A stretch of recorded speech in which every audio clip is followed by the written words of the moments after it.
자, 또 달려갑니다. 자, 우리 이제 연금을 같이 좀 보도록 하시겠습니다. 연금. 연금. 연금은 말입니다. 공무원의 노령도 있고요. 아니면 공무원이 퇴직할 수도 있죠. 그럼 이제 나이 들어서만의 문제가 아니라 이제 공무원이 퇴직을 하는 거. 이런 것도, 그러니까 정년 퇴직도 있지만은 그 전에 퇴직도 하잖아요. 그 전에 퇴직을 할 수도 있고, 그 다음에 질병이나 부상, 사망, 이런 부분들이 있을 수 있어요. 그에 따라서 이제 연금이 이제 지불이 되는 건데, 이게 상실된 소득을 보충해주고자 공무원이나 그 가족에게 지급되는 급여다, 이렇게 이제 받으시면 됩니다. 자, 그런데 학설이 있어요. 연금 왜 줘야 되냐? 학설들이 있는데요. 학설 중에서 우리가 지금 따르고 있는 거는 거치보수설이에요. 거치보수설. 거치보수설이 뭐냐면 내 월급의 일부를 떼어놨다가 거치해뒀다가 나중에 준다, 뭐 이제 이런 거를 주되게 이제 평가를 하는데, 이거는 뭐 보는 관점에 따라 좀 다를 수는 있습니다. 사실은 원래 연금은 내가 낸 거를 짱박아놨다 나중에 다시 가져간다는 개념은 원래는 아니에요. 연금은, 그러니까 지금 내주는 연금은요, 지금 공무원들이 내주는 연금은 지금의 이 아까 말했던 그런 뭐 이 있잖아요, 노령, 퇴직, 질병, 부상, 사망, 이런 것들에 의해 가지고 이제 곤궁한 상황에 몰려 있는 사람에게 주는 겁니다. 지금 낼 수 있는 사람들이 모아서 그 사람 주는 거예요. 주는 거고, 그러면은 나는 어떻게 되냐? 내가 이런 상황에 처했을 때도 그때 다른 공무원들이 이렇게 위험에 처하지 않은 사람들이 어떻게 하는 거예요?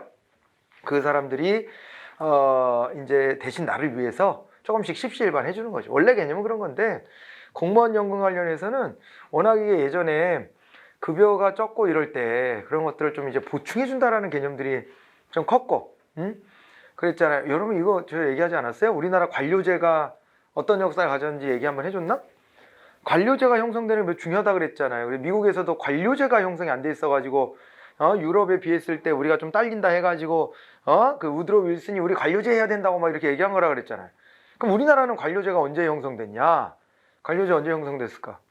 뭐 예전식의 관료제 있잖아요. 그러니까 누굽니까? 우리 막스 베버가 이 관료제 이론 정리하면서 옛날에 가산 관료제에서부터 출발해가지고 관료제 종류 옛날식 버전도 있잖아요. 그 버전으로 하면 우리도 역사 깊지. 역사가 깊고, 그리고 이제 그 한국사 공부할 때 여러분들이 쭉 따라 내려가면서 조선시대쯤 되면 이제 중앙집권화가 됐다, 이런 얘기를 배우잖아요. 그죠? 중앙집권화. 뭐 고려 때는 조금 어정쩡했고, 이제 조선시대가 되면은 전국의 지방의 관리를 직접 파견하는 거 아닙니까? 이제 중앙에서 사또들을 직접 내려보내는 거잖아. 그러니까 이렇게 이제 고을의 수령까지도 다 이제 관장을 할 정도로 중앙집권화가 됐다라고 얘기를 해서, 여러분들이 갖고 있는 느낌은 조선시대 되면 관료제가 제대로 안착됐구나, 이렇게 생각할 수가 있습니다만은, 실제 관료제의 측면으로 제대로 들어가서 보면 조선시대 우리나라 관료 조직이 너무 부실해요. 상대적으로 전보다는 이렇게 체계가 딱 잡혔을지 모르지만은, 여러분들 사극에서 보는 빨간 옷 파란 옷 입고 다니는 아저씨들 있잖아요.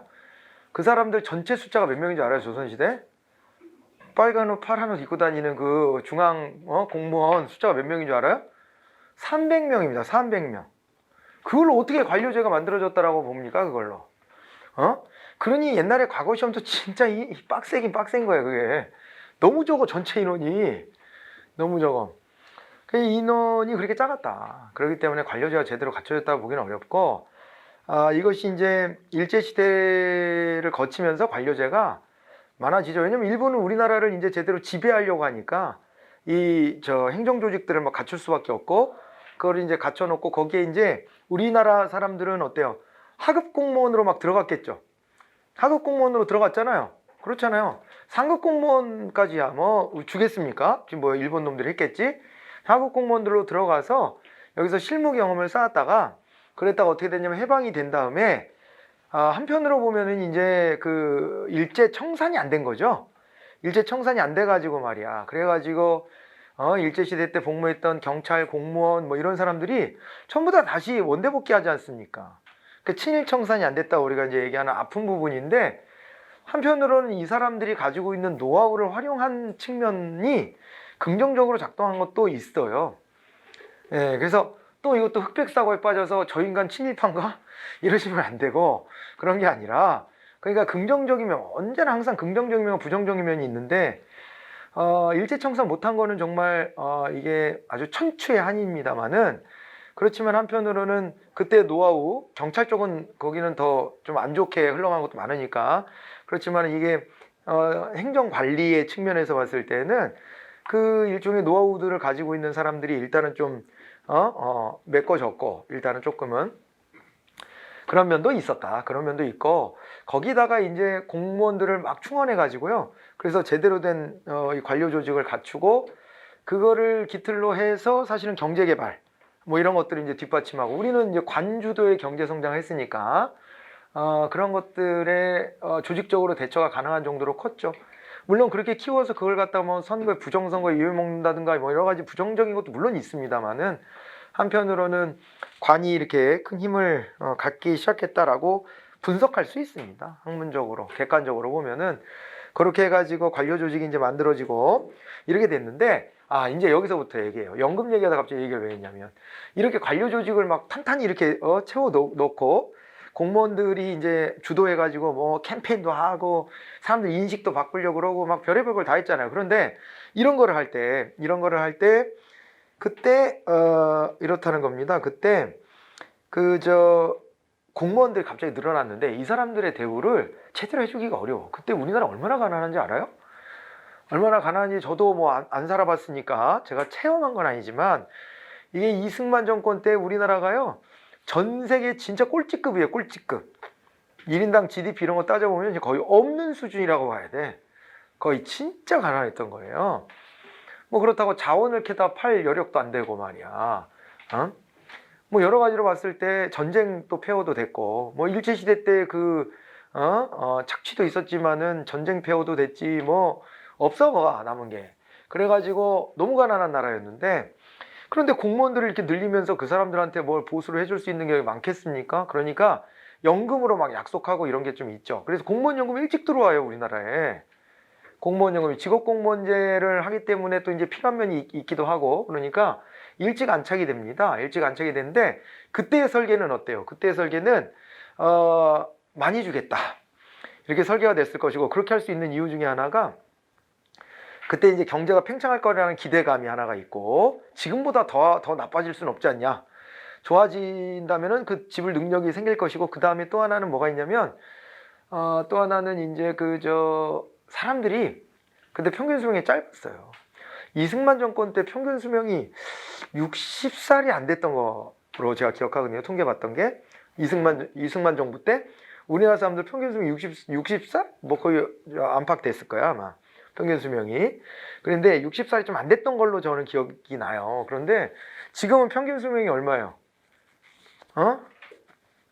여자는 한 90살 가까이 되고 남자는 그거보다 한 5년 딸리는데 정말 젠장스럽네요. 여자들이 한 5년 더 사는데 좀 억울합니다. 근데 생물학적으로 아무튼 그래. 여자들이 더 오래 사는데 아무튼 그 평균 수명이 한 80대 이제 중후반까지 올라갔어요. 중후반까지. 그러니까 사고만 잘 피하면 돼. 사고만. 저처럼 하시면 됩니다. 저는 뭐 집에서 잘 때도 형광등 밑에선 잘 잠을 자지 않고요. 떨어질 수도 있잖아. 내가 끼워놓거든. 그러니까 이제 잘못됐을 가능성이 있으니까. 책장 옆에 붙어 자는 거 이런 거 잘 안 합니다. 넘어올 수 있기 때문에. 그죠? 그 밑에를 내가 고였거든. 그러니까 이게 불안해. 그래서 이런 위험 요인들을 잘 피해 다니시고 이러면은 여러분들 정도의 세대면 지금 한 20대면은 한 120살 가까이 될 것이다. 이런 전망도 해요. 120살. 여러분들한테는 축복이고 지구에게는 재앙이죠. 그런데 지금부터 그러니까 평생 써야 될 자원을 아껴서 좀 쓰세요. 아껴서. 일회용품도 최소화하고 뭔가 좀 해야 돼. 120살 살려면 지구에 대한 예의도 좀 갖춰야 될 것 같아. 이런 걸 고민해야 될 정도로 길어졌어, 진짜. 그죠? 그러면 이승만 정부 때하고 비교해보면 2배 가까이 늘어나는 겁니다. 이렇게 된다면은 어마어마한 일이죠. 그런데 봐봐요. 65세 때부터 연금을 줘가지고 말이야. 120살까지 준다고? 야, 이거 어떻게 줍니까, 이거를? 근데 옛날에는 기대 수명이 짧기 때문에 설계가 그렇게 가능했던 거예요. 국민연금도 마찬가지예요. 80년대 말에 이제 도입이 되는데, 그때 도입할 때에도 이제 기대 수명이 그때만 해도 짧았기 때문에, 그러기 때문에 이제 설계를 좋게 했지. 그리고 처음에 좀 꼬드겨야 되잖아. 그렇잖아. 가진 거 없이, 청원을 하려면은, 내가 열심히 해가지고 지금은 좀 힘들지만 나중에 너 손에 물 한 방울 안 묻히게 내가 해줘 볼게. 뭐 이렇게 그냥 하고 시작하는 거 아닙니까 원래. 그리고 나중에 가서 물을 계속 묻히고 뭐 살더라도 할 수 없지 뭐 어떻게. 연금이 사실은 약간 그렇게 꼬드기는 측면이 좀 있어가지고 지금 가입하면 되게 이득된다고 이렇게 딱 꼬드겨 다. 그래놓고 막상 시간이 지나서 그 사람들이 받을 때쯤 이제 되니까 그렇게 못 주겠다 이래가지고 연금 개선해야 된다고 계속 나오고, 실제 공무원 연금은요 2016년도에 박근혜 정부에서 바꿔버렸어요. 바꿔서 더 내고 덜 받는 거. 그래서 어디에서 여러분들한테 야 공무원 연금 좋아서 좋겠다, 그거는 잘못된 얘기입니다. 그렇지 않다고 얘기해 줘야 돼요. 그렇지 않다. 지금은요 국민연금하고 공무원연금하고 사실 비슷한 수준이에요. 비슷한 수준이 됐어. 네, 비슷한 수준이 됐는데 공무원연금 옛날에 혜택이 훨씬 좋았지만 그게 이제 아까 거치보수 뭐 얘기했잖아요. 그러니까 결국에는 월급 조금 주니까 나중에 가서 좀 받고 살아라. 속마음은 뭐예요? 받고 살아. 아, 해줄게. 믿어. 근데 이 중에 상당수는 일찍 죽을 거야. 라고 이제 생각하고 설계가 되는 거지만은, 그렇지만은 막상 이제 그게 나중에 가서 기대 수명도 늘어나고 막 이렇게 되니까 감당이 안 돼갖고 이제 어떤 여론을 형성시켰어요? 처음에 약속하고는 좀 다른 거죠. 예, 처음에 약속하고 다르게 야 공무원 연금 이거 말이야 돈이 딸려가지고 자꾸 우리 그냥 정부 회계에서 돈 땡겨다가 여기다 쳐박아야 된다. 왜 공무원한테 이런 특혜를 주냐 이렇게 여론을 형성해가지고 결국에는 연금제도 바꿔버린 거예요. 그래서 더 내고 덜 받고 하는 형태로 바뀌었는데 그거를 뭐라 하지 마세요. 아까도 말씀드렸지만 여러분들이 길게 살 거기 때문에 형광등 밑에서만 안 자면 됩니다. 그럼 여러분들이 전체적으로는 손해는 아닐 거예요. 손해는 아닐 건데 예전만큼 달달이 얼마 준다라고 했던 약속을 지킬 수는 없어요. 그거는 아무리 계산을 튕겨도 계산이 안 나와. 그건 어쩔 수 없는 부분이에요. 더 내고 덜 받는데, 그래서 어떻게 되냐? 2020년이 됐죠? 여러분들이 말입니다. 2020년이 됐는데 지금 보면은 이제 2020년이 됐는데 올해까지 딱 해서 완성된 게 이제 지금부터는 내 봉급 있잖아요. 봉급의 9%를 연금으로 되는 거예요. 그러니까 그게 4.5% 출발해가지고 그때 그 제도를 바꿔서 9%까지 늘린 거야. 매년 얼마씩 늘려가지고 지금은 이제 9%에 도달을 했어요. 그래서 봉급의 9%를 내고 여러분들이 9%를 내면 여러분들을 고용하고 있는 정부에서 그만큼 9%만큼을 내줘. 그러면 도합 18%가 되는 거죠. 18%. 그거를 가지고서 이제 굴리는 거예요. 공무원 연금 굴려서 이걸 좀 키우고, 그 다음에 나중에 하면 뭐 물가 상승도 있는데 그것도 반영해 줍니다. 우리나라 연금이 좋은 거는 가끔 그래. 어디 보험회사 직원 나부랭이가 와가지고 국민연금에다 돈 넣고 있다 그러면 국민연금이요? 뭐 이러면서 비웃어. 갑자기 국민연금 어떻게 믿냐, 고갈된다고 하는데 어떻게 믿냐 그러는데 그거는 완전 개사기입니다. 그게 고갈된다고 국가가 그럼 무책임하게 연금 나몰라라 하고 국민들의 노후를 그냥 방기하겠습니까? 오히려 민간기업은요 나자빠지면 그만이에요. 민간기업은 하다가 부도 나버리면 그대로 그만입니다. 그대로 그만이에요. 아니 제가 보험 가입한 데가 AIG라고 알아요? AIG? 어릴 때 가입했어. 친구가 보험한다 그래갖고 겸사겸사 하나 들어줬는데 AIG 가입했는데 그때 걔가 나한테 그랬거든요. AIG가 아메리칸 인슈어런스 지는 뭐야 글로벌인가? 뭐 그래가지고 얘네가 최대 액수를 가지고 있는 보험사였거든요. 그래서 뭐라 그랬냐면 야 우리 회사가 망하면은 전 세계 모든 보험회사 다 망해 그랬거든요. 그래놓고 2007년 때는 바야흐로 2007년 글로벌 금융위기 때 그때 미국의 금융사들이 다다닥 날아가잖아요. 날아가는데 그때 AIG 부도 소리 돌았어. 그래서 AIG 부도 날 뻔했는데 근데 걔네도 공적 자금 투입해가지고 국가가 AIG의 파산을 막아줬어요. 그 결정을 한 오바마를 전 존경합니다. 안 그랬으면 저도 날아가는 거잖아. 그러고 바뀌었어. 지금 여기는 아시아로 바꿔가지고 AIA가 됐지 않았나? 그 보험사 그래요. 그렇게 바뀌었고, 그 다음에 또 하나 프루덴셜이라고, 이게 어디 네덜란드인가 어디 회사인가 뭐 그래. 근데 이 회사가 그렇게 신뢰도가 높다고 막 하고 또 그래서 이 또 다른 친구를 통해서 가입을 했는데 여기도 최근에 어디더라? 국민은행 쪽인가 어디에 인수됐어요. 영원한 게 없어요. 믿을 수 없습니다. 민간 기업은요. 여러분들이 지금 가입하면은 수십 년을 가입을 해야 되는데 이게 기업이 50년 이상 가는 기업이 되게 손에 꼽아요. 그러니까 기업에서 와가지고 그런 얘기하면은 현혹되시지 말으셔야 돼. 그럼 걔네 망하면은요 방법이 없어요. 그거 어떻게 누가 책임져줘 그거를. 부도 나버리면 그냥 끝이지. 그래서 그런 거를 믿는 것보다는 국민연금, 국가가 하는 것을 믿는 거. 국민연금은 고갈되면은요 못 주는 게 아니라 다를 게 어떻게든 주게 돼 있어요. 왜냐하면 우리나라는 국민연금을 적립식으로 해놓고 있거든요. 돈을 받은 거를 쌓아놨어. 쌓아놔가지고 운용하기 때문에 그래서 국민연금공단이 뭐였어요? 이게 우리 앞에서 봤을 때 이게 이제 기금관리형 준정부기관이지 않았습니까? 근데 외국의 경우에 비적립식으로 연금을 운영하는 경우도 많아요. 비적립식. 우리나라는 돈을 막 쌓아놓고 지금 추세대로 하면 노인은 계속 늘어나고, 그 젊은 인구는 줄어들기 때문에 지금 추세라면 2053년인가? 그때 되면 다 고갈된다. 국민연금 쌓아놓은 거 0 된다. 어떻게 할래? 뭐 이러는데 뭘 어떻게 해? 0 되면은 지금 있는 젊은 사람들 걷어서 주면 되지. 이게 괜히 하는 얘기가 아니고 연금 공부를 해보면 적립식이 있고 비적립식이 있는데 비적립식 방법도 가능해요.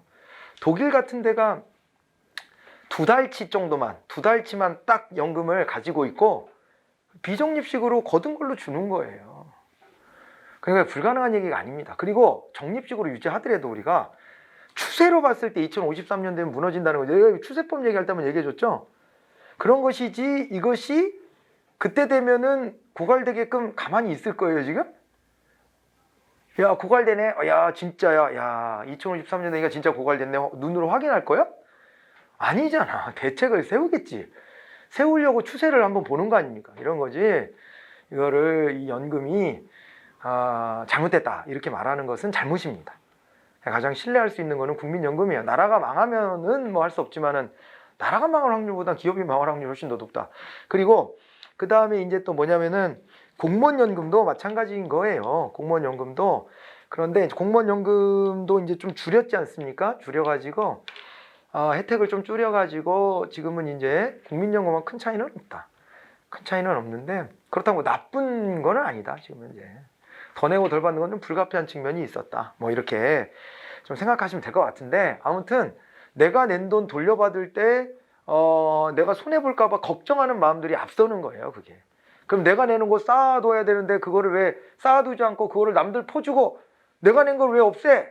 내가 낸 건 남겨놔야지. 이 생각 때문에 사람들이 그런 건데 그게 바로 이 거치보수설 때문에 그래요.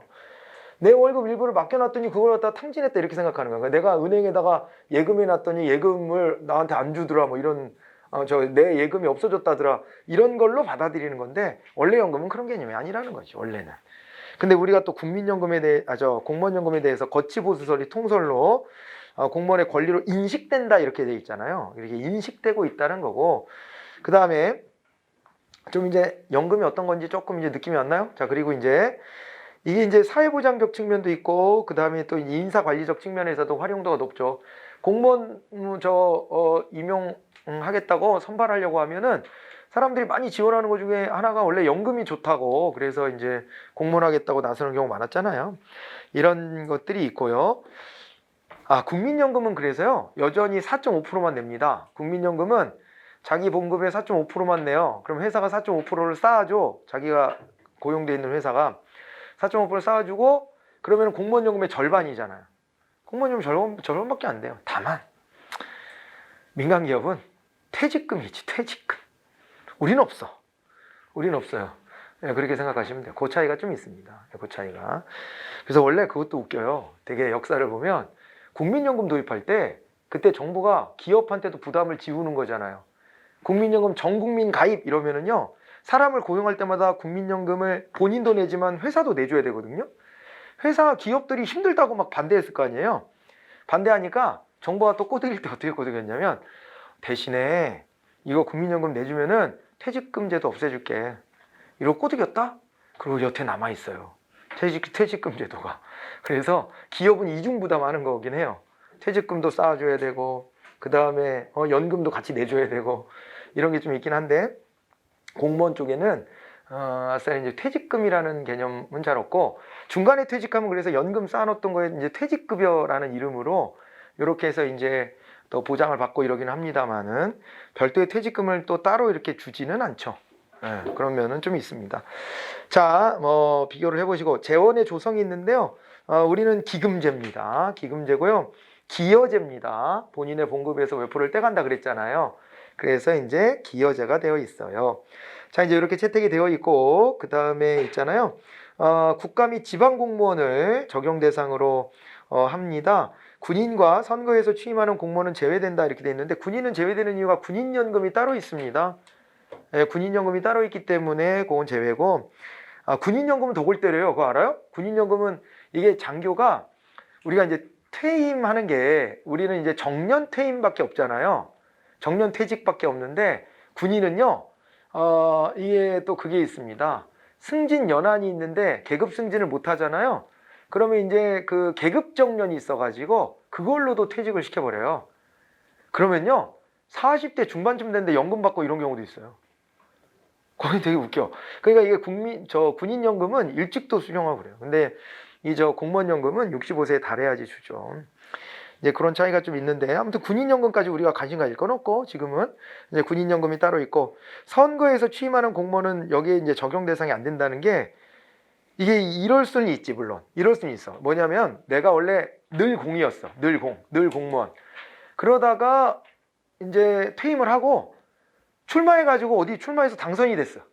내가 예를 들면 고양시의 공무원으로 이제 잔표가 굵어가지고 이제 뭐 여기서 뭐 어디 덕양구청장이라도 하고 그러고 물러났어. 여기는 덕양구청장은 선거로 뽑는 자리가 아니잖아요. 거기까지 하고 물러났는데 덕양구에 뭐 이를테면 뭐 지방원으로 출마를 했건 아니면은 뭐 고양시장에 출마를 했건 출마를 했어. 그래 당선이 됐다 하면은 얹어주죠. 이제 거기에 얹어줘. 원래 내가 그 대상자니까. 거기다가 이제 나중에 이제 취임해서 한 것도 얹어줄 수는 있는데, 그런데 이제 오해하는 게 그거잖아요. 이런 거죠. 뭐 장관 같은 거를 하면은 공무원연금의 대상이 된다. 전혀 그렇지 않고 10년 이상 가입을 해야지 대상자예요. 그 다음에요. 또 이제 보시면은 이런 얘기들이 있을 겁니다. 쭉 지나가서 기여금 납부 기간이 있죠.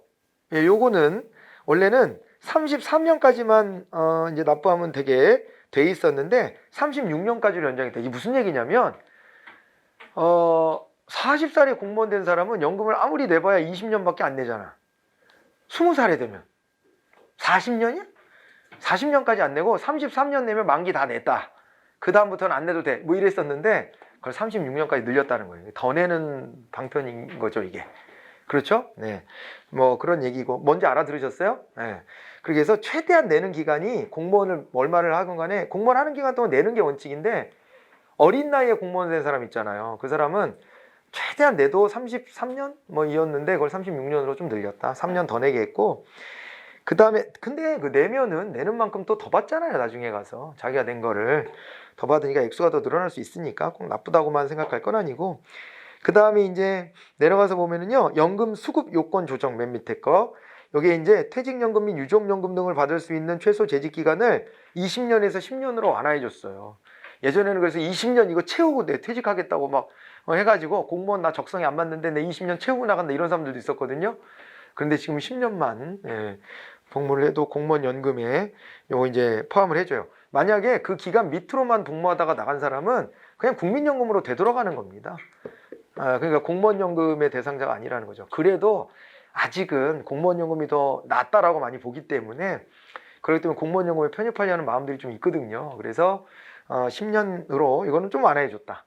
항상 뭐 채찍과 당근이 있어야지 뭐 공무원연금 전보다 더 내라 하면서 좋은 점을 하나도 안 주면 안 되니까 그 당근 중에 한 가지 정도다 이렇게 봐두시면 됩니다. 그 정도 보시고 넘어가 볼까요? 인간관계 관리가 나왔는데, 인사상담 같은 것들을 이제 받을 수 있습니다. 인사상담. 그리고 고충처리가 여기 나왔죠?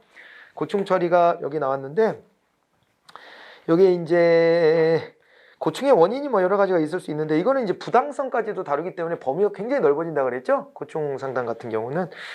그래서 이제 거기에 뭐 근무 조건이나 인사 관리나 신상 문제 관련해서도 고충 처리가 다 가능하다 이렇게 봐두시면 됩니다. 자, 그렇게 되는데 아까 좀 질문이 있었어요. 우리 소총심사위원회를 아까 이제 인사혁신처 산하에 있는 소총심사위원회만 얘기했는데 지방공무원은 그럼 어디 갑니까? 이런 질문이 있었는데 지방공무원들은 시도 단위에 있습니다.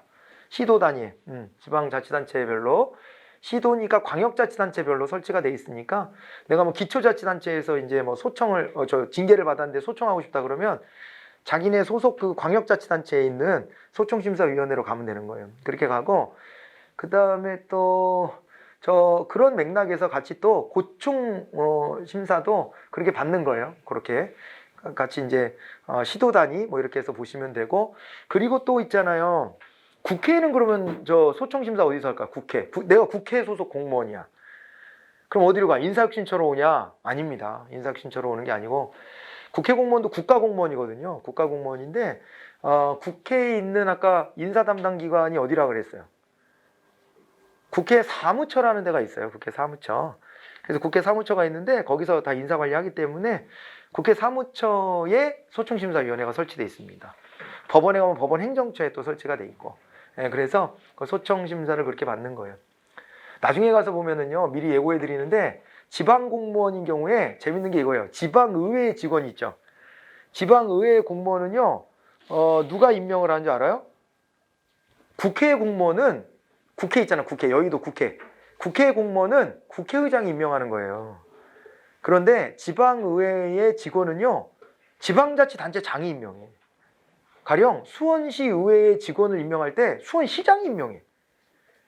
왜 그렇게 하냐? 이거를 시의회의 직원이 몇 되지 않으니까 이 관리를 통합적으로 관리하는 겁니다. 시장이. 그런데 다만 국회의장의 의견을 존중하여 임명하게 돼 있어요. 그러니까 이 사람으로 뽑아줘라 라고 했을 때 그 사람으로 임명장만 주는 거죠, 형식적으로. 근데 공무원 관리 자체를 따로 떼어서 의회 공무원만 따로 굴리기에는 조직이 너무 작은 거지. 근데 국회만 하더라도 직원이 꽤 많기 때문에 그렇기 때문에 여기는 별도로 그렇게 국회 사무처 이런 데에서 인사관리를 하고 소총심사도 하고 뭐 이렇게 다 따로 한다 이렇게 보시면 될 거예요. 그런 것들 나중에 와서 또 한번 언급이 될 거고 제한제도가 있는데 제한제도는 이제 우리가 이제 Y이론적 인간을 전제하고 보면 Y이론적 인간은 내가 뭔가 제안을 하고 그걸 채택됐을 때 그 기분이 또 업되지 않습니까? 업되고 이제 그 기획을 했을 때 쾌감이 있어요. 내 기획이 채택돼서 그것이 규칙이 되고 그것에 따라서 사람들이 막 움직여지고 이런 걸 보면은 뭔가 이게 뿌듯함 이런 게 오지 않겠습니까? 그래서 기존에 있었던 불편함이 제거가 되고 뭔가 좀 더 나은 방향으로 간다 이렇게 되면은 굉장히 이제 좀 이게 유쾌한 일이죠. 그러다 보면 동기부여가 되고 사기가 진작되고 그렇게 합니다. 그래서 이거를요, 누구의 아이디어든지 간에 이거를 너무 이게 수직적인 관계가 돼 있으면 밑에 있는 사람이 뭘 갖다 제안을 하더라도 위에서 잘 안 받아들이고 이렇게 되는 분위기에서는 해봐야 뭐해 그냥 이래버린다고. 그래서 그렇게 하지 말고 제안을 받고 그거에 대한 포상도 해주고 채택이 되면 이렇게 한다면은 좋지 않습니까? 예, 이런 부분들도 있고 제안과 성과금 연결해서 볼 수 있죠. 그죠? 예. 제안에 따른 성과금도 있고 참 성과금에서 예산 성과금이라는 게 있다는 얘기는 앞에서 한번 했나요? 예, 그런 것도 있어요. 그러니까 우리가 이렇게 성과금 제도 같은 걸 활성화하고 그리고 행안부에서 그런 것도 해요. 행안부가 지자체에 대한 사무를 관장하는 중앙행정기관이라서 지방자치단체에서 뭔가 혁신적 정책을 만들어낸 사람들을 1년에 한 번씩 해가지고 막 포상합니다. 대상도 주고 뭐 하고 그러면 그거 자체로 바로 승진은 안 하지만은 승진 같은데 또 이롭죠. 굉장히 이롭죠. 이런 제도들을 장치들을 막 만들고 있어요. 점점 가면 갈수록. 그래서 우리나라의 제한 제도를 보면 하위 공무원들을 대상으로 합니다. 통상. 그래갖고 왜 그러냐면 이것도 마찬가지예요. 아까 이제 과장급 이상이 되면은 이 사람들은 자기 연봉에 반영하고 거기에서 이제 인사 관리도 다 따로 되니까 그렇고 그 밑에는 되게 위계서열적이잖아요. 위계서열적이기 때문에 이 제한제도 같은 것들을 따로 또 이렇게 운영할 필요가 좀 있다라고 보는 것이고 그래가지고 뭐 여기 보면 심사가 있는데 행안부에서 제한심사위원회를 설치하고 각 부처의 자체 제한심사위원회를 설치하고 창의성, 경제성, 실용성, 적용범위, 계속성, 노력도, 완성도 등을 기준으로 심사해가지고 창안상도 주고 인사상의 특전도 주고 상여금도 수여한다. 보너스 준다. 뭐 이런 얘기들이 나와 있는 겁니다. 자, 이제 그렇게 되고 공무원단체로 한번 가보도록 하겠습니다. 공무원단체. 이제 사기양양 마지막 부분으로 공무원 단체가 아니에요. 공무원 단체.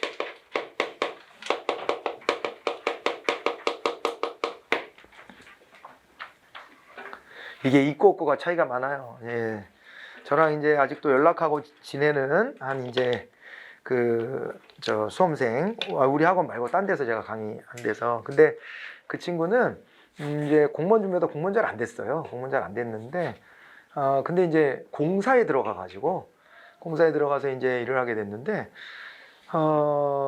이 친구 같은 경우에는 평소에 이제 대화를 나눠보면, 이제 사고가 좀 되게 보수적인 성향이 좀 짙었는데, 그런데 이제, 뭐냐면은, 그 공사에 딱 들어가더니 연락이 딱 저한테 왔어요. 와서 노조를 가입해야 되는데 민주노총으로 갈까요? 뭐 한국노총으로 갈까요? 뭐 이래. 근데 이 친구가 아무래도 좀 이래 보수적 성향이 있는데 어디를 하라고 해야 될지 좀 애매해서 그래가지고 그냥 이렇게 두루뭉술하게 대답을 해줬는데 나중에 알고 봤더니 민주노총으로 들어갔다는 거예요. 민주노총, 그러니까 우리가 복수노조가 되기 때문에 거기에도 노조가 이게 따로 있는 거예요. 그래서 이제 거기에 노조의 상급단체를 어디로 가입했느냐에 따라서 이제 민주노총 산하의 노조냐, 한국노총 산하의 노조냐 이런 건데 보수적 성향을 봤을 때 한국노총 산하로 가지 않을까 했는데 아니더라고. 그래서 얘기를 해보니까 더 이제 아무튼 직원들 이익에 대해서 더 좀 진취적으로 이제 대응을 하니까 그쪽이 날 것 같아서 들어갔다 이렇게 얘기를 해요. 이 얘기를 해드리는 이유가 뭐냐면요. 그러니까 이게 자기 성향하고 또 좀 다르게 노조가 있고 없고는 자기의 복리 후생에 엄청난 영향을 가져다 줄 수 있는 겁니다. 그래서 이 노조에 대한 부분은 언제 우리가 이제 이거 공식화가 되죠? 공식화가 되는 게 노조가 우리가 대공황 같은 거 거치면서 야, 이 노동자들이 맨날 착취당하고 그러니까 경제가 순환이 안 된다. 그래서 노동자의 권리도 보장해줘야 되겠구나. 이런 걸 깨달았다 그랬죠. 유럽은 노조의 역사가 더 깊어요. 깊기는. 노조의 역사가 깊어서 1800년대에도 막 노조가 산업화 이후에 노조가 강하게 자리 잡기도 하고 막 그래요. 그런데 이제 그렇지 않은 데들도 있단 말이에요. 그렇지 않은 데들도 대공황으로 치면서 법으로서 노조 활동을 보장해주기 시작합니다. 미국에서 그래서 우리 루즈벨트의 뉴딜 정책의 일환으로 하나가 있는 게 와그너법이에요. 와그너법. 이게 노조 활동을 보장해주는 법이에요. 그런 것이고 우리 헌법에도 보면 어떻게 되어 있냐면 노동 3권이라고 하는 것이 보장이 됩니다. 자, 이제 우리 이제 참고로 노동과 관련해서 우리 헌법을 보게 되면 헌법에 근로의 권리와 의무가 나와요. 근로의 권리와 의무가 있어요. 근로의 권리와 의무가 있고 그 다음에 여기다 플러스 해가지고 근로 3권 혹은 노동 3권이라고 우리가 이제 부르는데 이것이 이제 보장이 됩니다. 그래서 이 내용을 보게 되면은 단결권이라고 하는 게 있고요. 단결권. 그 다음에 단체 교섭권이 있어요. 단체 교섭권하고 단체 행동권이 있죠. 단체 행동권. 헌법사항이에요, 이게. 단체 행동권이 있다. 이게 헌법사항인데. 단결권은 노조를 결성할 수 있는 권리고요. 단체 교섭권은 그 노조가 사용자 측하고 좀 이야기 좀 합시다. 그럼 사용자가 뭐야? 니 뭔데 나랑 이야기하자 그래? 싫어 임마! 이러고 갈 수 없게 해놓은 거예요. 교섭합시다. 그러면 알았어. 그걸 가가지고 성실하게 임해야 돼요. 교섭에. 예, 그게 이제 단체 교섭권이고 근데 그러다가도 얘기가 이게 절충이 안 될 수 있지 않습니까? 타결이 안 될 때는 노동자들이 이제 머리띠를 묶고 그러고 이제 파업 등등의 단체 행동권, 쟁의행위라고 하는데 쟁의행위를 벌일 수 있는 권한을 주는 거예요. 그렇게 주는 겁니다. 이걸 이제 노동 3권이라고 하고 이게 헌법에 이제 보장이 되어 있는데 단 뭐라고 되어 있는지 알아요? 우리 헌법에 보면 단 공무원인 근로자에 대해서는 법률로 따로 정한다 이렇게 되어 있어요. 법률로 따로 정한다. 이렇게 되어 있습니다. 그래서 이제 이 안에서 파급된 게 뭐냐면은 공무원인 근로자에 대해서는 어떻게 하고 있느냐. 공무원인 근로자는 이게 있잖아요. 이렇게 돼요. 노조 설립이 자 보세요. 김대중 정부 때 김대중 정부에서는요. 교원 노조가 허용이 됐고요. 교원 노조가 허용이 됐고 그 다음에 플러스 나머지들은 직장 직장협의회라는 걸 설립하는 것까지는 허용을 해주는데 이거 노조는 아니에요. 노조는 아니고 그러니까 그 전에는 뭐였냐면 김대중 정부 전에는 아예 공무원인 근로자는 노조 만들 생각도 하지 마 이렇게 돼 있었던 거지. 예, 노조 활동을 금지시켜 놨었어요. 그냥 공무원한테는 아예 그렇게 놨다가 김대중 정부 와서 좀 이제 풀어줬는데 근데 교원 노조, 전교조라고 들어봤죠? 전국 교직원 노동조합이라고 그래서 지금은 뭐 국민들 평가가 좀 엇갈리기도 합니다만은 80년대 때부터 참교육을 실천하겠다고 우리나라가 뭐 지금도 그렇긴 합니다만은 옛날부터 지금 좀 완화된 거예요 이게.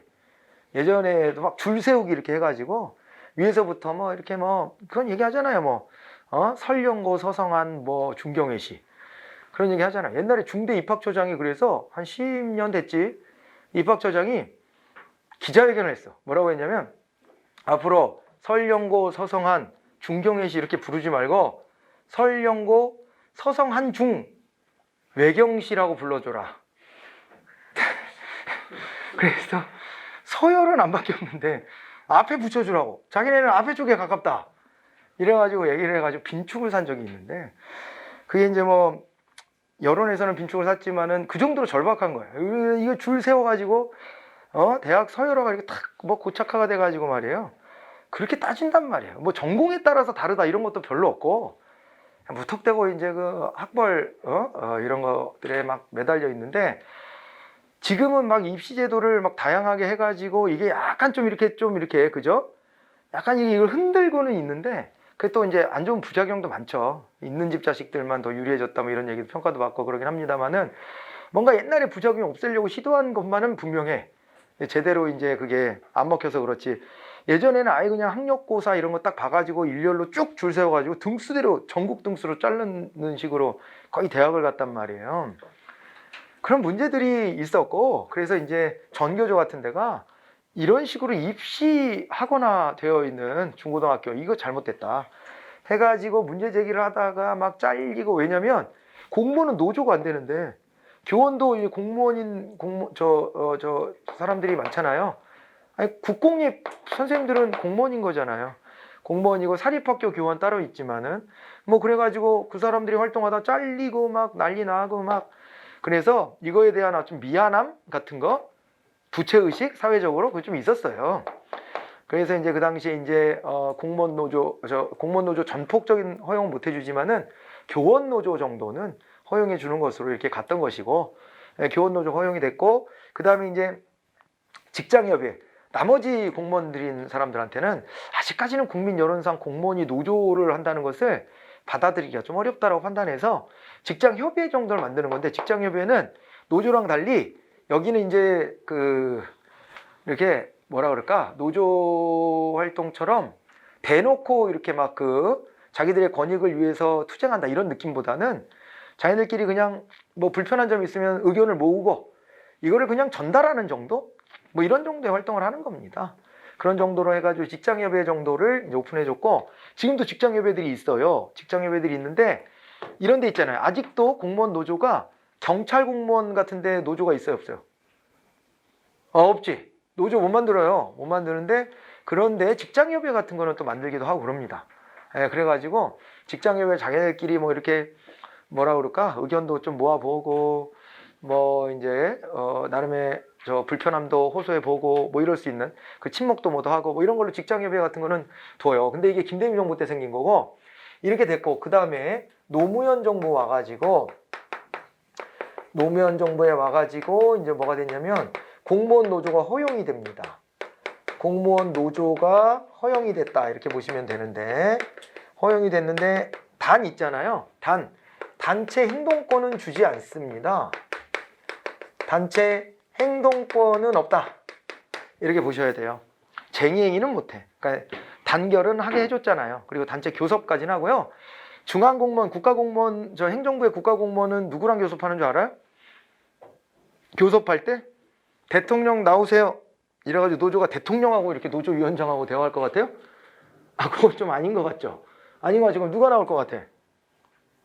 그렇지 인사혁신처장이 나오죠. 인사 담당 최고 책임자잖아요. 인사혁신처장하고 교섭을 하게 되어 있어요. 그런데 파업을 하거나 하면 무조건 불법이에요. 파업을 하거나 하면은 그냥 구속입니다. 구속이야, 법 위반으로. 그래서 거의 구속될 가능성이 굉장히 농후해요. 뭐 그거는 사법부가 판단하기 나름이지만은 구속된다고 보시면 돼. 그러면 또 그것도 징계받아가지고 공무원으로서의 지위도 유지하기 어렵고 이렇게 되기 때문에 파업은 못하게 놨습니다. 이 파업을 못하게 놨으니까 사실은 뭐 있으나 마나한 거 아니냐.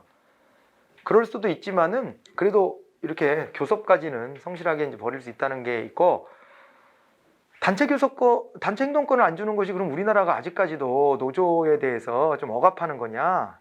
그렇게 보긴 좀 어렵습니다. 왜냐하면 외국의 경우에도 단체 행동권을 공무원한테는 허용하지 않는 경우가 더 많아요. 왜냐하면 이게 파업을 하면 어떻게 돼요? 최근에 의사들 있잖아요. 의사들이 왜 욕먹고 있는 줄 알아요? 의사가 과거에도 파업을 한 적이 있는데 응급실을 포기하진 않았어요. 의사가 말이야 응급실을 포기하면 그건 의사는 왜 존재하는 거야? 국민이 그들을 지지해줄 이유가 없잖아. 그렇게 되면. 그러니까 국민의 생명권을 더 잘 다루기 위해서 우리가 이렇게 노력합니다. 이렇게 돼야 되는데 그게 아니라 완전히 이익 집단화 됐다라고 국민들은 받아들일 수밖에 없어요. 국민들은. 그래서 실제로도 응급실을 못 찾아서 사망하신 분이 있었잖아요. 이번에. 있었어요. 그러니까 명분이 완전 사라져버린 거야. 똑같아. 공무원이 뭔가를 요구하는데 그들도 자기들의 이익을 챙길 수 있다는 걸 국민들이 받아는 들여주는데 단체 행동을 해가지고 국민들한테 불편함을 초래했다. 여기는 봐봐요. 일반 기업체는 파업을 하면요 누구한테 타격을 줘요? 현대자동차가 파업 많이 한다고 막 또 싫어하는 사람들 되게 싫어하는데 현대자동차 노조가 제일 세잖아 우리나라에서. 근데 현대자동차 같은 데가 파업을 하면 누가 타격을 입어요? 물론 뭐 고객도 차를 받고 싶은데 빨리 안 나와서 뭐 피해다 이럴 수도 있지만 그거는 근본적 피해는 아니고 다른 대안들도 있으니까 시장에는. 그 근본적 피해는 회사 측에만 딱 주잖아요. 근데 공무원이 딱 파업을 하면 누구한테 피해를 줘요? 아까 의사가 파업해서 환자가 생명을 잃고 말이야. 그러면 안 되는 거지. 그거는 파업을 했을 때 병원이나 어디에 타격을 줘야 되는데, 아니면 정부한테 압박이 되거나 정도까지만 돼야 되는데 그걸 정부를 향해 압박을 하려고 하다 보니까 무리한 짓을 한 거예요. 무리한 짓을 한 거고, 공무원도 마찬가지입니다. 여기도 정부를 압박하려고 한다는 것으로 오히려 피해는 직접적으로 누구한테 가요? 국민들한테 가요. 국민의 안전이나 국민의 생활이나 이런 것들에 타격을 딱 주기 때문에 이거는 인정 안 하는 게 더 많다 아는데, 그리고 또 이제 아예 있잖아요. 단결권 자체를 안 주는 게, 특정직 공무원 같으면 단결권 자체도 잘 없죠. 우리가 이제 여기에 공무원 노조를 또 할 수 있는 것은 일반직 공무원 중심이에요. 일반직 공무원 중심이고, 우리 기억나죠? 일반직 공무원이 있고 특정직 공무원이, 특정직에서는 외교 공무원 네 일부가 이제 가능할 수 있고, 별정직 공무원 일부 이렇게는 가능한데, 정무직 공무원도 이제 노조 가입이 안 되고, 노조 가입 자체가요 직접도 그렇지만 6급 이하 공무원만 가입 대상이에요 기본적으로. 그래가지고 어차피 이제 뭐 정무직 공무원이야 당연히 안 되는 거고, 그 다음에 이제 일반직 공무원 중심으로 이제 노조 활동을 하는 것이다 이렇게 보시면 됩니다.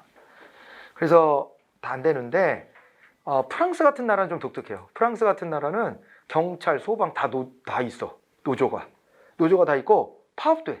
옛날에 경찰 파업하고 막 그랬었어. 파업한다고 했었어. 그래서 파업 하루 전 뭐 이래가지고 진짜 파업해? 저기 경찰 없어? 이렇게 막 이제 하려고 했는데 이제 그 전에 타결되고 뭐 이렇게 됐는데, 프랑스가 꼭 좋은 나라는 아닙니다. 우리가 이미지랑 다르게 옛날에 식민 통치할 때 제일 악랄한 통치를 프랑스가 했다고 악명이 높고, 그 다음에 프랑스 같은 경우에 뭐 이슬람 뭐 이런 거에 대해서 극우적인 생각 가진 사람도 되게 많고, 프랑스가 뭐 겉으로 포장해 되게 자유분방하고 뭐 막 이러지만은 그 자유를 지한테 써가지고 그 프랑스에서 시위하는 거 봤어요? 마스크 쓰라 그랬다고 국가가 나서 내 자유를 억압한다면서 데모하잖아. 마스크 못 쓰겠다 이러고서. 국가가 뭔데 이걸 통제하냐? 내 자유인데. 일면 논리적으로 무슨 얘기를 하는지는 알아듣겠는데, 그런데 이런 거를 우리가 온정적 간섭이라고 하는 거거든요. 네 죽지 말으라고 쓰라고 하는 거예요 지금 이게. 국가가 니를 꼽살리려고 하는 게 아니라, 아까 제가 그랬잖아요. 국가가 꼽살리려고 하는 거는 이런 거지. 미성년자 나이 20살로 하고 19살짜리 대학생이 술 먹고 어디 춤추는 데 갔다고 잡아가지고 갔다 가도 얘 대학생하고 사이가 안 좋았잖아. 가끔씩 털어가지고 이렇게 공포감 조성하고 이런 거는 나쁜 개입이지. 그렇지만은 이게 온정적 간섭 아닙니까? 안전벨트 착용하라고. 이런 거 다 온정적 간섭이에요. 국가가 규제할 때 그런 것들까지 문제를 삼는 건 참 웃긴 짜장면들이야, 얘네들이. 그거는 잘못된 어떤 판단에 기인한 건데, 그런 걸 보면은 조금은 이제 프랑스도 사람 사는 데니까 뭐 그렇게 우리가 크게 동경을 가질 필요도 없고, 그렇다고 뭐 프랑스가 되게 잘못된 나라 이런 식으로 함부로 평가할 것도 아니고 그런 정도인데, 이 부분은 있어요. 이게 서로 이제 파업이나 이런 것들 서로 존중해 주는 문화는 우리보다 더 크다고는 해요. 그래서 누구나 다 노동자로서의 권리를 말할 수 있어야 되는 거 아니야, 이런 정도는. 그래서 내일 뭐 지하철이 파업해가지고 운행을 안 한다 그러면 알아서 자기가 일찍 일어나서 자전거 타고 가고 막 다 한대. 그렇게는 알려져 있긴 합니다. 어쨌건 그런 나라여서 거기는 막 경찰 노조도 있고 파업도 하고 막 이런 것도 가능한데, 대부분의 나라는 잘 안 됩니다. 그렇게 봐두시고요. 그 다음 하나 더 말씀드려야 될 게 있는데, 그거는 좀 이따가 이제 요거까지 하고 좀 얘기해 볼게요. 이제 끝날 시간이 됐네요. 우리 있잖아요. 빨리 정리해 보겠습니다. 여기에서 그래서 우리가 이제 이걸 볼게요. 자, 비교를 해봅니다. 이제 여기에서 직협하고요. 직장협의회, 직협하고 그 다음에 어디를 비교하냐면 직협과 그 다음에 공무원 노조를 이제 비교를 해볼게요. 노조 비교해 보면요, 가입 대상은 6급 이하 공무원이에요. 여기도 6급 이하 공무원입니다. 이렇게 되고, 직협은 조직당 한 개만 존재할 수 있어요. 근데 여기는 복수노조가 가능합니다. 아까 그랬잖아요. 아까 그건 물론 공기업 얘기이긴 한데, 공기업도 복수노조가 되죠. 민간기업도 복수노조가 되고 공무원 노조도 복수노조가 됩니다. 그러니까 서로 방향성이 다른 노조가 있을 수 있다는 거예요. 한 조직 내에도 복수노조가 허용되어 있다라고 하는 거를 받으실 수가 있고, 그 다음에 직협은요, 여기가 이제 그 전임자가 없어요. 전임자가 뭐냐면, 공무원으로 뽑혔지만은 내가 공무원 일을 잠깐 멈추고 직장협의회 사무만 보는 사람이 됐다, 이런 거가 안 돼, 여기는. 그래서 공무원이면 공무원 활동 다 하고 남는 시간에 직협 활동을 하든가 해라, 당신들이, 이렇게 돼 있는 건데, 공무원 노조는요, 노조 전임자가 있습니다. 노조에 일만 하는 공무원이 있는 거예요. 이걸 또 허용이 됩니다. 허용이 되는데, 단 있잖아요. 단, 노조 전임자에게 급여 지급이 금지되어 있어요. 급여 지급은 금지되어 있다. 그러니까 급여를 주면 안 돼. 공무원으로서 뽑아놨는데 노조 일만 하겠대. 그러면은 그래, 잠깐 공무원 일 멈추고 노조 일 하세요, 이건 허용해 줘야 돼. 그래서 그걸 가지고 공무원 신분을 박탈하거나 하면 안 되는데, 그런데 월급도 안 줘. 왜냐면 우리는 무노동 무임금 원칙이니까.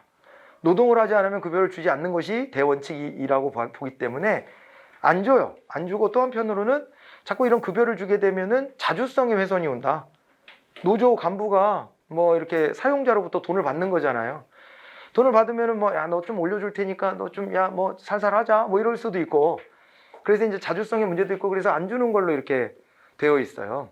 되어 있는데, 그죠? 이렇게 되어 있는데, 이 부분에 대해 가지고 있잖아요. 둘을 이렇게 비교했는데, 대표적인 이제 비교예요. 이 포인트인데, 최근에 정부가 나서서 오히려 법을 좀 바꿔야 된다, 이래가지고 법을 바꾸자고 제안되어 있는 게 있어요. 아직은 확정이 안 됐기 때문에 좀 지켜봐야 되는데, 여당이 의석이 많기 때문에 지금 이슈가 되는 몇몇 가지 것들, 막 복잡한 것들 좀 이게 지나고 나면 이런 것들도 이제 통과가 될 가능성이 좀 농후해요. 그래서 이제 잘 봐야 되는 게 뭐가 있냐면, 이게 이제 6급 이하 규정을 없애려고 하고 있습니다.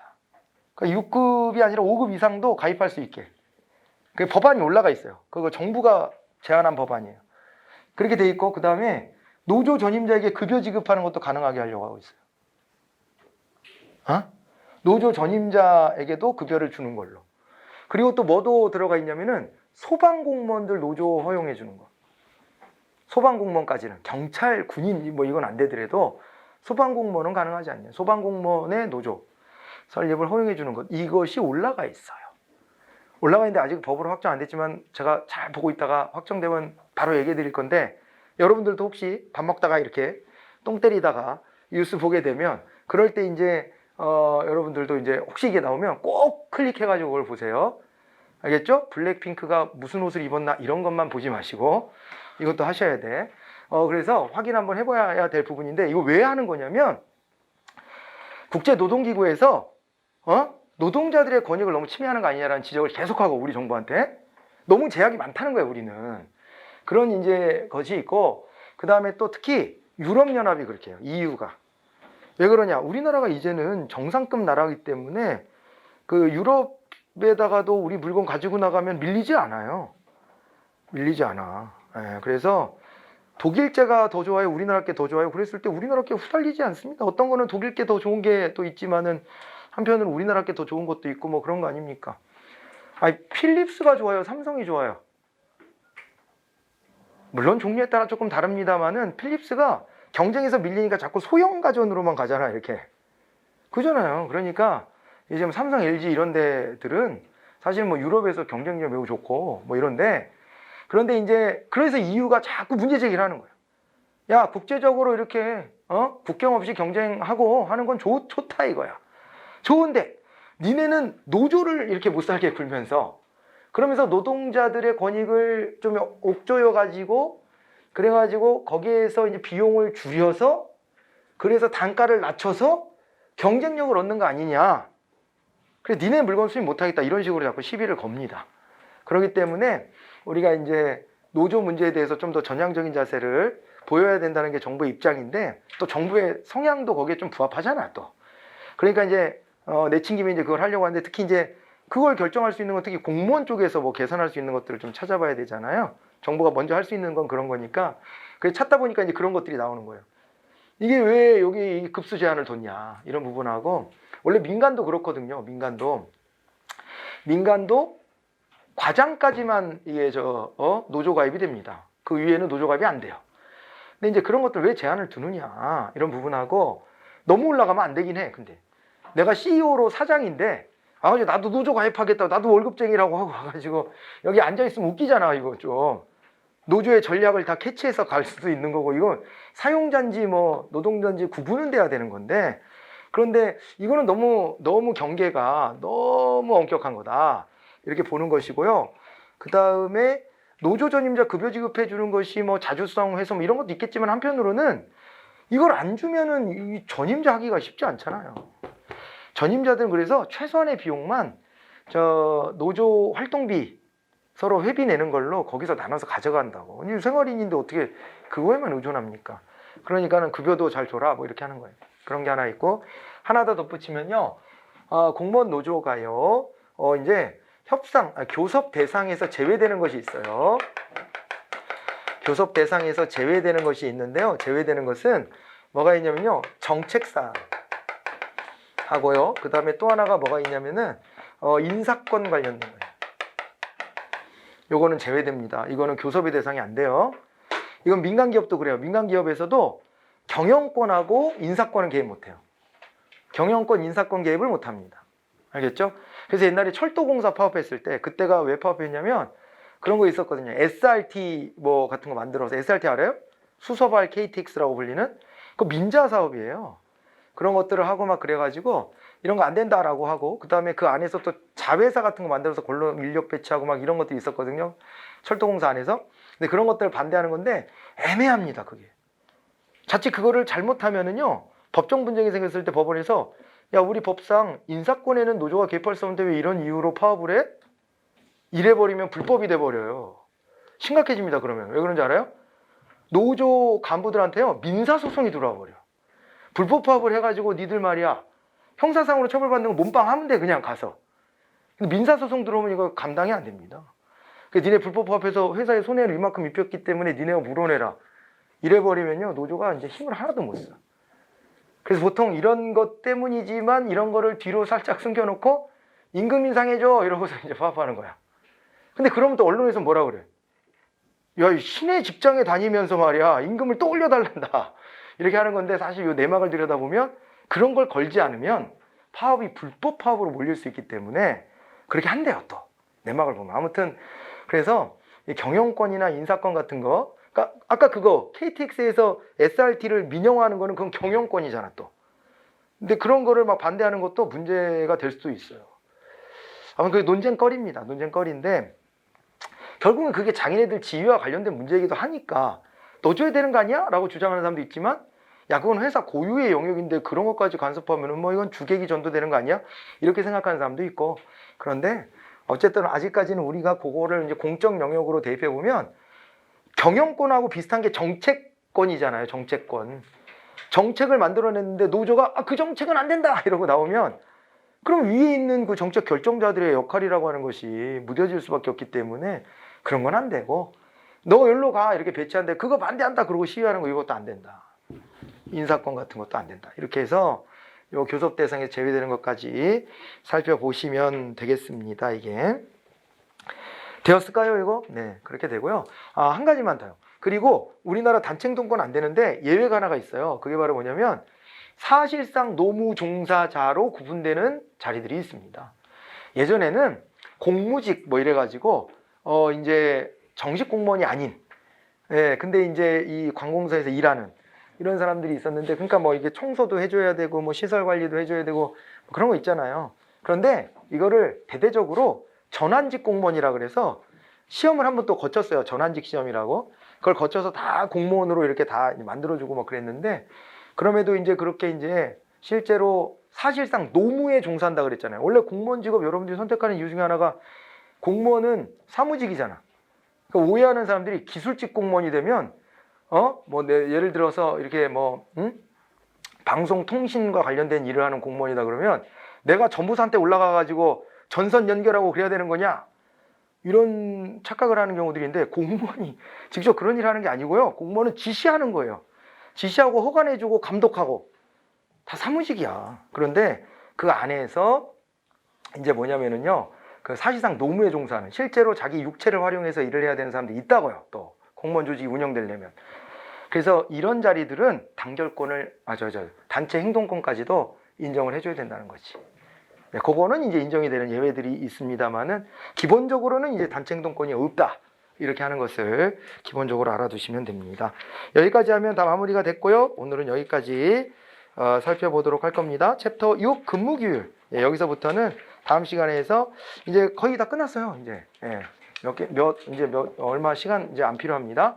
그래서 공무원 관련된 거 이제 마무리를 인사행정 관련된 거 마무리할 거고, 그 다음에가 이제 재무행정 들어갈 건데, 재무행정을 혹시 예습하실 수 있다면 거기에 용어들이 있을 거예요. 막 용어들이 어려운 게 나오는데 그 용어들을 미리미리 좀 한 번씩 봐두면은 도움이 좀 될 겁니다. 아무튼 다음 주에는 재무행정까지 이렇게 슉 흘러 들어가도록 이렇게 진도를 나가보도록 할게요. 고생들 많으셨고 오늘 강의 여기까지입니다. 수고하셨습니다.